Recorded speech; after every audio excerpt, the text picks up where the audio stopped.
According to the Florida Department of Motor Vehicles, the 100 deadliest days on Florida roads is between Memorial Day and Labor Day. Obviously, that takes into account the fact that during those 100 days, most of the 16 to 18-year-olds that are driving, new drivers, are not in school. So they're more likely to be driving on the roads at all hours of the day and night because they don't have to go to school the next day, so many of them are out at night. What we also know about that particular age group is that they are the most social media active people, right? And they were raised in a generation that was pretty much acclimated to having a device in their hand around the clock. When they turn 16, they get the keys to a vehicle. They still have this proclivity to have a device in their hand, right? More times than not. And that's a recipe for a distracted driver.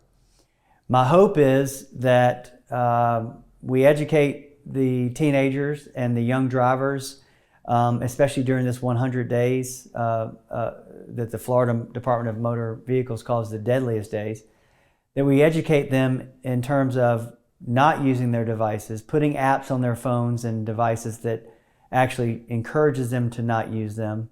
There are certain programs that you can put or apps you can put on your phone that actually shut it down. Apple, I think, just came out with their latest software update.